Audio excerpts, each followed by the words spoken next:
Hey everybody, this is Alex Merced from alexmercedcoder.com, and this is a new intro to React. I've done several intro to React videos in the past, but every once in a while I like to do a new one, see if I can kind of get those ideas a little bit more distilled. In this one I'm going to target 30 minutes in talking about what React is. So let me go bring over a tab from my Chrome, okay, because I want to talk a little bit about what React is first, okay? So reactjs.org, let's go to the main page. React is a front-end UI library. So what it's for is for creating user interfaces, meaning the visual part of your website. So React is front-end, meaning it runs in the browser. It's about building sort of that visual aspect of the website. And the idea is that what it allows you to do is what's called client-side rendering. Okay, so in a recent article, okay, which I recommend reading, so if you go to my blog, toots.alexmercedcoder.com, there's this article on the concepts of Jamstack where I talk about the evolution of websites. So just to kind of go through it real quick. In the beginning, we kind of wrote websites by hand using HTML, CSS, and JavaScript. And we would kind of like manually put everything together. And we still do that depending on the project. But then we started shifting over to using things like PHP for server-side rendering. But we would write like PHP code in templates. So we'd write like an HTML file with like these little like PHP snippets. And the server would then take those little like snippets and inject them with the actual like text or data from our server, and then the finished HTML would be sent to the front end. Okay, that's server-side rendering. But then we started moving towards single-page applications, and this is where React comes in. Where basically we said, you know, instead of pre-making the page on the server, because that means the server has to do more work, it also means that we then can't really reuse the data if we need to make like a mobile application. So we started making like APIs, like data APIs, where the data is separate from the visual. Okay, so you'd create an API for getting the data, not necessarily the focus of this particular video. And then you would create your front-end application that grabs the data, and that front-end could be like a mobile application, that front-end could be a front-end web application. And React allowed us to create front-end web applications along with some of the other big frameworks of this type. Angular, Vue, Svelte, and Solid.js are some of these other frameworks that do the same thing. They allow you to create code that's going to run in the user's browser and instead build the website inside on the user's computer.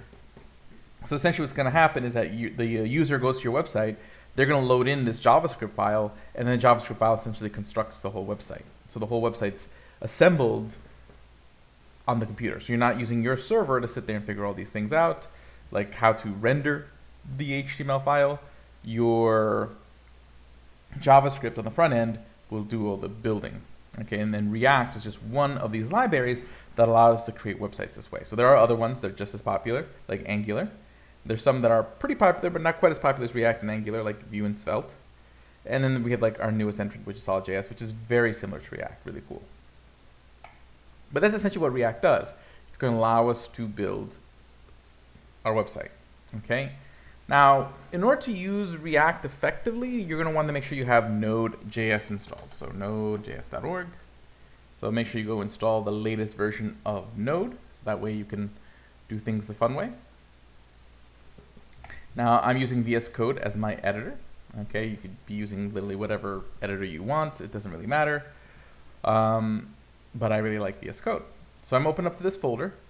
And if you have Node, okay, and you can always do node -- version to see what version you're running. So right now I'm running 12.0. I want to run the latest.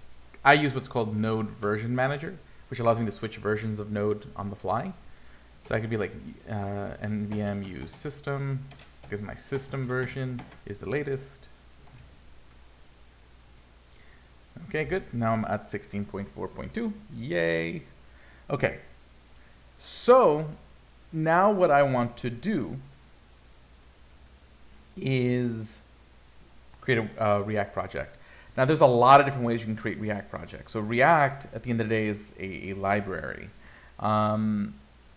that is called a framework in the sense that it provides you with some tools and some ways of doing things, but it doesn't really create this holistic approach.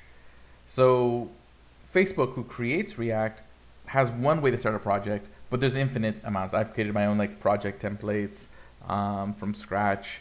There's like really big frameworks built around React, like Next.js. Blitz.js, Gatsby.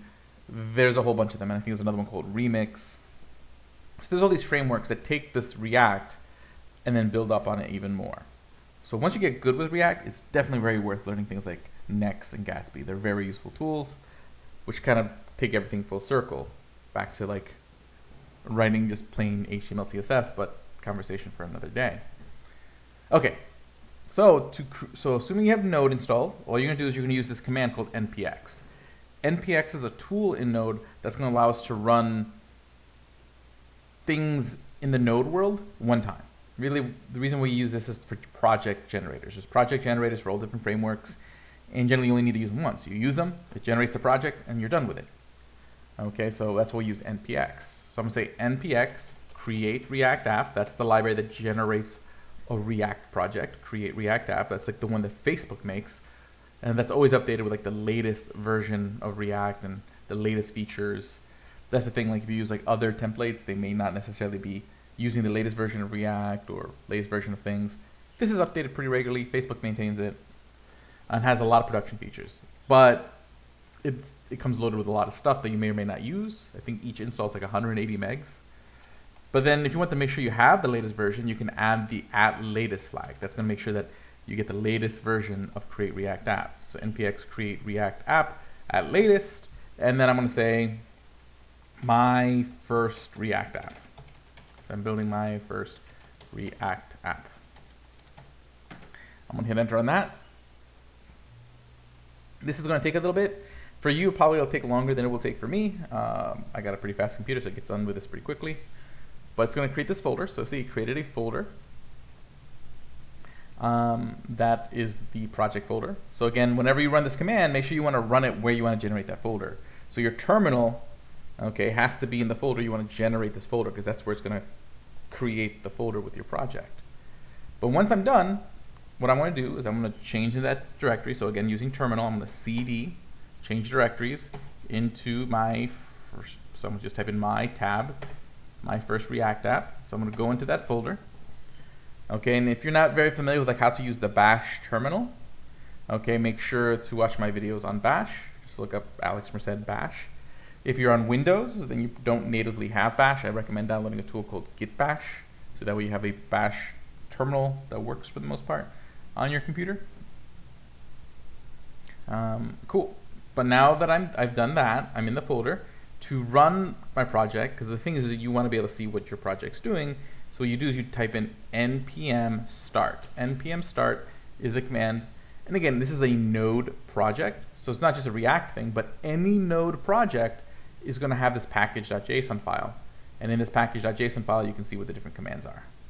Okay, so npm start, npm run build, npm run test, npm run eject. All these commands are available in there. And if you're new to Node, npm start, you can always type in npm start. For anything other than start, it's always npm run, like npm run build, npm run test, npm run eject. You always do npm run. Okay. For some reason, start is the only one you can do without the word run. But you could also just do npm run start, and it'll run this script in this package.json file. Okay. So if you ever wonder what are the commands, look in the package.json file. Essentially, this is the heart of every Node project that tells you, hey, what are the dependencies and what are the scripts, which are really the only two things you're going to care about at the moment. Okay, so if I type in npm run start, that's going to start the React project. So see, it opens up a window. And see here we have like the default React project. Okay, so this is the default React project. Okay, and it's spinning. Great. Now let's take a look at how this project, how does this happen? Like what's going on in the code that makes that happen? Okay, so let me just move this over to the side. We only need a little bit of that space. Okay, so basically all your code is going to be in the source folder, but let's start with public. Okay, if you ever use any kind of backend framework and there's like a statically served folder, that's kind of what the role that this plays. So if you need to change your favicon, you would do it here in the public folder. You would just replace this file. This is where the index.html lives. You really don't need to touch this file. The only thing you really would want to do in this file is change like the title tag, which currently I don't see one. So you would just want to add a title tag for the title of your page. But aside from that, what really happens with React, because it's client-side render, so the idea is that the HTML file is pretty much empty. Essentially, all the HTML file coming from the server has is this div. That's it. This div with the ID of root. And essentially, JavaScript is going to do the rest. So what happens is that if we go to our source files, this index.js file, what happens is that the minute the page loads, the JavaScript loads, and then this React DOM render function runs. Again, this is already done for you, so you never really have to do this yourself. But just so you can understand like how this is all kind of stitched together. This render function says, hey, render this. Don't worry about what this is at the moment. Just say renders this, okay, here. So it's saying, hey, wherever there is an HTML tag with the ID of root, and if I go back to the index.html, we'll see that, hey, like that div had an ID of root. So in that spot, in that div, I want you to generate all the HTML and output that this is going to generate, okay? And React is what's going to do is it's going to take a look at this code and generate a bunch of HTML and inject it in that div. So that's kind of how like your code ends up on the screen, okay? Essentially this app thing. And this, notice how this app looks like an HTML tag. All this looks like HTML, but you've probably never heard of a React HTML tag or an app HTML tag, because it's technically not HTML. It's a special syntax that Facebook created called JSX, or JavaScript Extended. It essentially looks like HTML, but what you're really doing is you're just describing how you want your JavaScript to build your UI in this HTML-like syntax. And then React under the hood takes your like JSX and translates into JavaScript, and then that JavaScript then generates the page that's mounted here on the screen. So again, that's a little bit more technical. A lot of that stuff you don't necessarily have to worry about, like it's built in, but just so that way you can understand like what this is doing. Okay, so it looks like you're writing HTML, but you're not. Okay, so you do not care right now about what this React strict mode is. It's just a thing that's built into React. What really matters is that you're mounting this app component. So every like HTML tag, every like little piece of thing that you create is called a component. Okay, an app is a component. Okay, so essentially what's happening is that the way your app always starts is that this app component gets mounted to where that div is. So essentially, whatever is inside the app component must be what we see on the page. So that's going to be in this app.js file, because if we take a look at, hey, where did app come from? Well, app came from app.js. So I go to app.js, and every component is just a function. That's literally all it is. It's a function, and then you can write any code you want like any function. The main rule that makes something a component, the difference between just writing a normal function and writing a React component, is that the return value of the function is JSX. See, it's basically this function's like, looks like it's returning HTML. Okay, but again, it's not really HTML, it's called JSX, because technically you're still in the JavaScript file. Okay, so long as the function returns JSX, it is a JavaScript component. Okay, so watch what happens. If I delete everything in this div here, see, all this disappears, because this is the app. This function describes the app component. So if I go back to my index.js, when it sees this, like when the React tool, like the underlying React engine sees this, it's going to look for a function called app. It's going to run the function, look for the HTML or JSX that it returns, and then that's what you visually see on the screen. So it's saying, hey, take whatever app renders and mount it to where that div is. So if I say, hey, inside this div, I want to render an h1 that says hello world.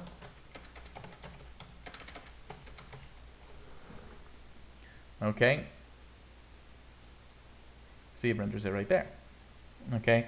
Because it just runs the function and then blap the JSX that it returns. Okay, so that's pretty cool. So that's essentially like the gist of like what React does. Now the cool thing about React is you don't have to do everything in one file. You don't have to build your whole website in this one app.js file. Okay, you can make lots of components and piece them together like building blocks. So like, let's watch this. Typically what you would do is you would create a folder, so a new folder, we'll call it components. So basically any kind of components or pieces of your website would go in this folder, and we would just create a new file. So we'll create a header.js. Okay, and then all you need to do is just basically export a function. So what we'll do is we'll declare a function, call this header. Okay, and then we're going to have a return value, and the return value just has to be HTML. Okay, h1 header. This is just generally how I always build my initial components. And then we have to export the function, export default header. That's it. There we go. I've just made a React component. And now I can go over here to app.js. I can import that header component.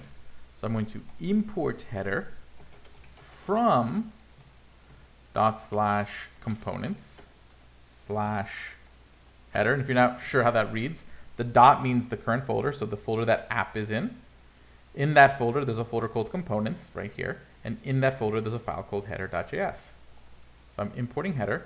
Okay, I'm going to ignore that for a moment. Just don't worry about the error on the screen. Okay. Now, why is it complaining? Let's see here. Cannot find module components. Yeah, it's working. Sometimes you just have to refresh it because what happens is that it's kind of, if you have autosave on, which I do, the React dev server is going to automatically try to re-update things every time you save. But sometimes it just gets confused because when you're autosaving, it's saving so quickly and so many times. So sometimes you just have to hit refresh. Okay, but see now I have this header here, and I can just go in here and I can use that component like an HTML tag. See header, like that. Okay, and see now it says header. And how does it know that it says header? Because if I go to the header file, that component returns an h1. So that h1 gets injected in that div. And then this div gets injected in the div with the ID of root because app is being injected in the index.html. Just so you can kind of see the hierarchy here. And that's kind of really important with React, appreciating that there's like a hierarchy of components. So app is always kind of at the top, and then other components get rendered by by app, and then those components render other components, which render other components, and kind of understanding how all these components like relate to each other. Like that's also a very important part of like thinking through React. But I can create many components. So I can be like, let me just also create a new file. We'll create a footer.js. We'll create a main.js. You know, again, whatever you feel like. Okay, so the idea is I always think of like my website having 3 sections. There's like the head of the page, the main content area, and then the footer. So here's what I'll do. I'll just do exactly that. So I'll just go borrow from header. Just copy this because it's going to be the same thing. Okay, and then what I'm going to do is I'm just going to change everywhere it says header to footer. And if you're wondering how I just did that, with VS Code, if you hold down the Alt key on a Linux machine, you can click and then select multiple cursors. I think it might be the Apple button on a Mac. I always forget what the Mac shortcut is. Okay, and then I'm going to go to main, and then again change all of these to main.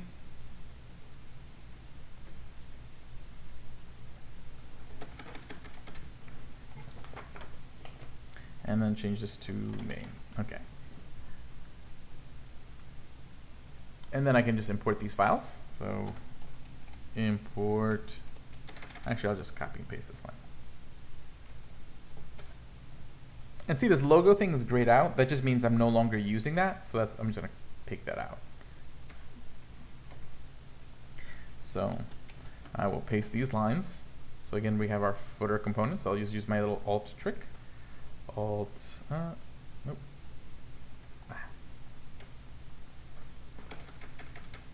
Footer.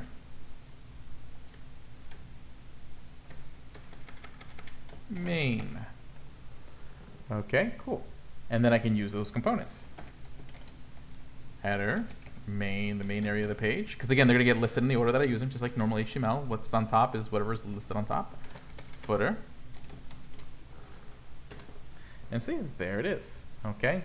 So now I can start changing like what's in these different sections of my website. So instead of having to like make everything in one giant HTML file, I can break it down into components, and I can just focus, hey, like how does my header look like? How does my navigation look like? And just do that right here. Now there's a couple things about the way JSX works. Okay, so again, this HTML syntax. So let's build a navigation bar.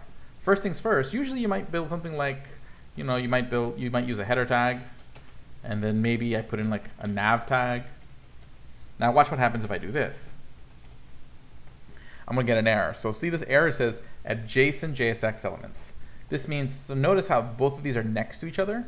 There can only be sort of one top level HTML element in any JSX expression. So I have to return JSX, but there can only be one thing. Okay, so that means, so the smarter way to do this would be to make the header the tag, and then inside there's the nav. That's fine, because still at the top there's only header. There can only be one parent element.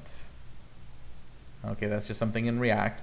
So now I have this nav bar, and we can just start putting in some links. So I'll just put in some, can I use Emmet here? Div times 5. No, I'm sure there's a way I can use Emmet there, but I'm not gonna worry about that now. So we're just gonna say div link 1, and I'll just copy that a few times. Div 2,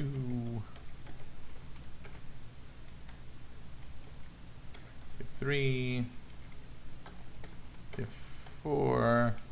Okay, so there's like my navigation links, and then maybe above the nav, here we'll put like an H1 that represents the title of the website. H1 title of website.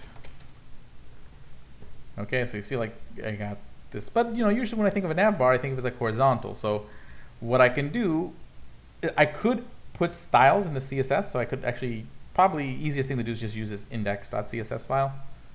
Okay, and just put all your styles in there. That's probably the easiest way to start, because that index.css is imported right here in the index.js. So any CSS file imported anywhere is applicable everywhere. Okay, at least by default. So you can create as many CSS files as you want. But you could also do inline CSS, which is what I will do. Okay, footer, header. So what I want is I want this nav to have a style. And when you do a style, what you have to do is you have to do style equals double curly brackets.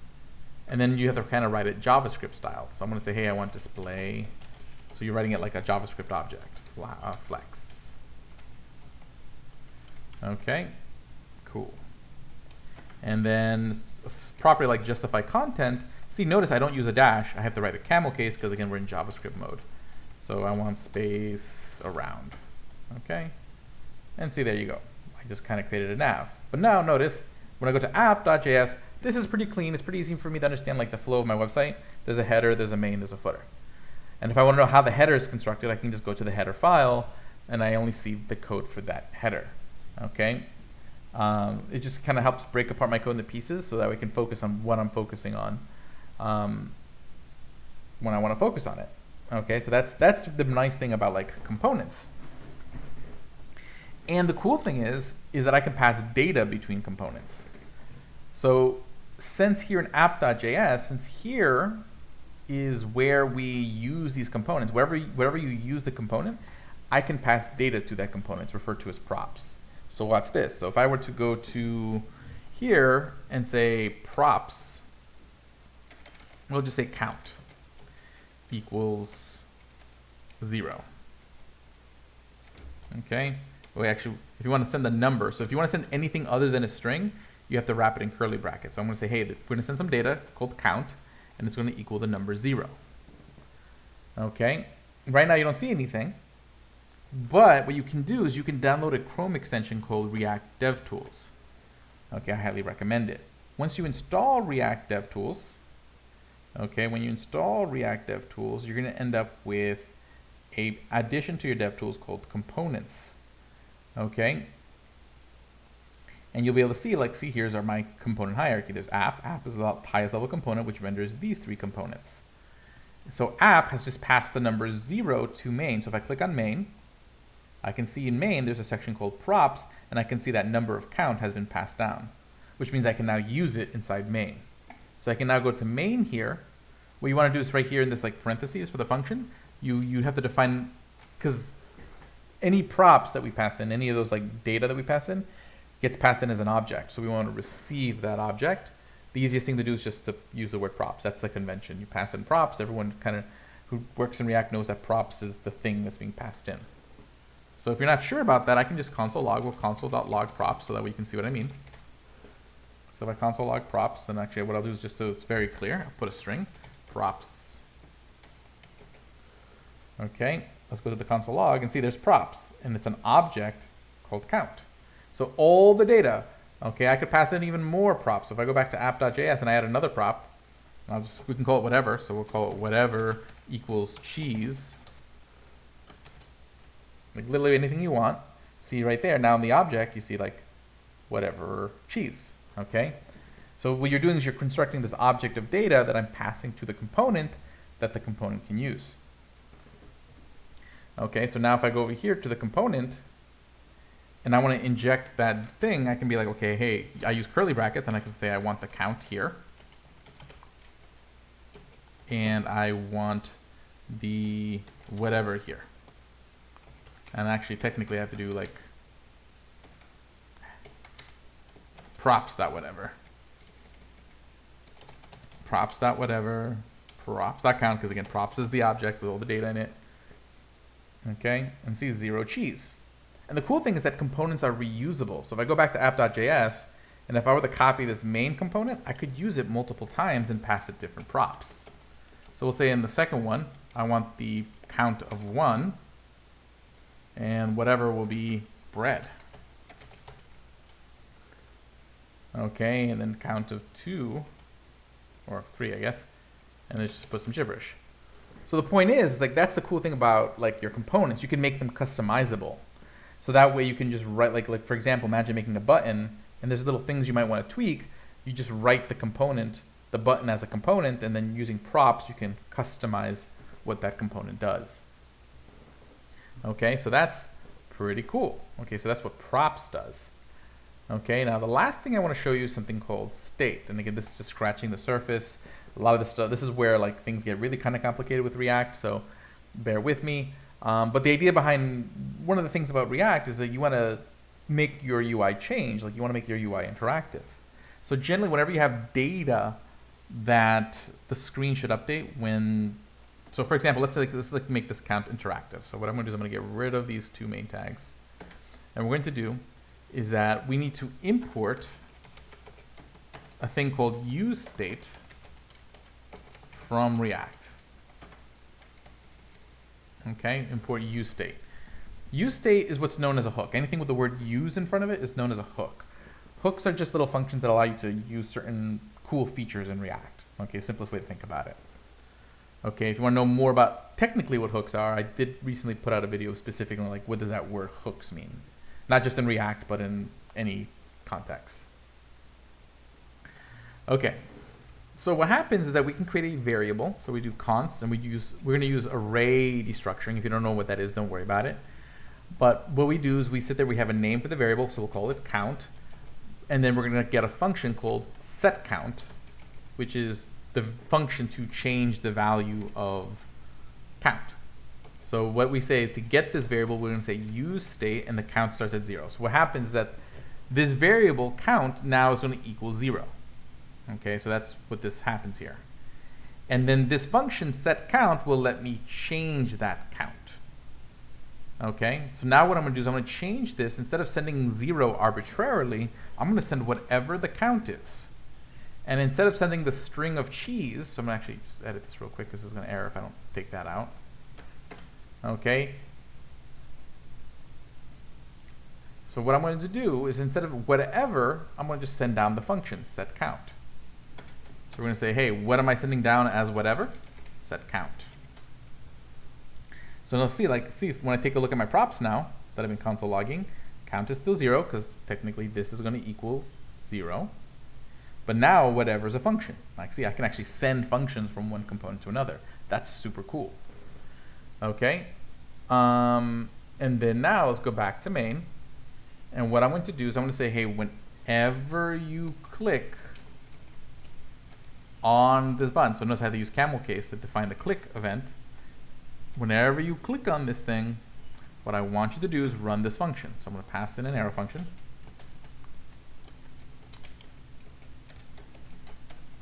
Okay.